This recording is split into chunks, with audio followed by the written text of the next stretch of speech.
Assalamualaikum warahmatullahi wabarakatuh. Halo sahabat rumah belajar.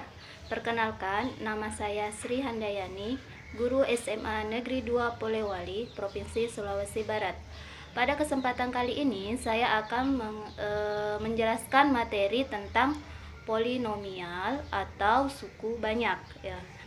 Adapun tujuan pembelajaran kita pada hari ini, peserta didik diharapkan mampu menentukan faktor-faktor polinomial. Di sini saya akan memberikan satu contoh tentang teorema faktor.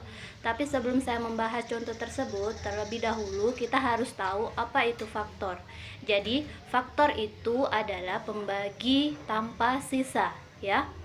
Untuk lebih jelasnya, di sini saya memberikan satu contoh. Mohon maaf jika media pembelajaran kita pada hari ini itu sangat minim ya. Di sini saya memberikan satu contoh.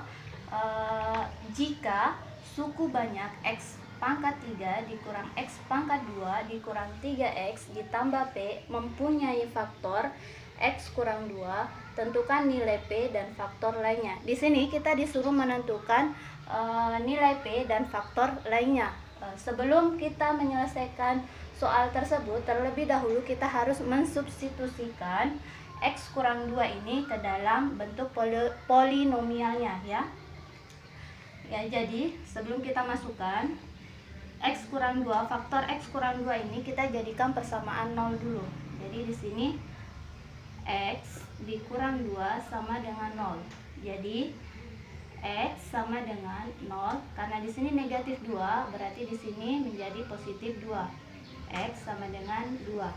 Jadi sekarang kita substitusikan nilai x2 ini ke dalam polinomialnya ya. Berarti di sini f 2 sama dengan 0. Jadi kita tulis soalnya x pangkat 3 dikurang x pangkat 2 dikurang 3x ditambah p sama dengan 0.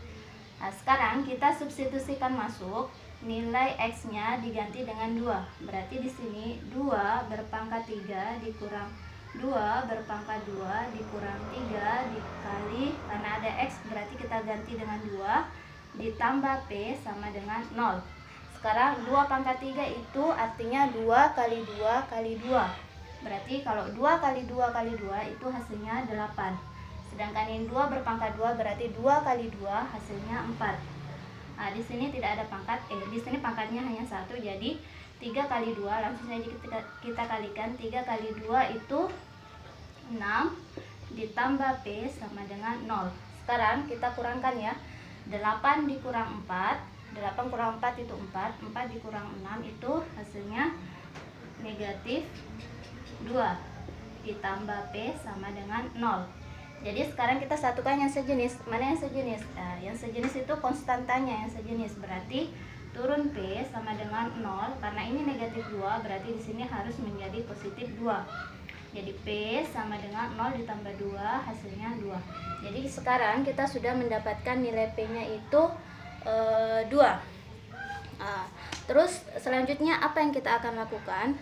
Ya, karena nilai P-nya sudah didapat 2, berarti kita ganti polinomial di atas ini yang nilai P-nya menjadi 2 ya.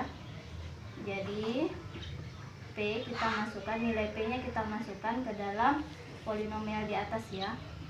Maka akan menjadi x pangkat 3 dikurang x pangkat 2 dikurang 3x ditambah, nah karena di sini P berarti kita ubah menjadi 2. Nah, setelah ini kalau sudah seperti ini, sekarang kita mencari faktor lainnya karena nilai P kan sudah didapat ya. Sekarang kita mencari faktor lainnya.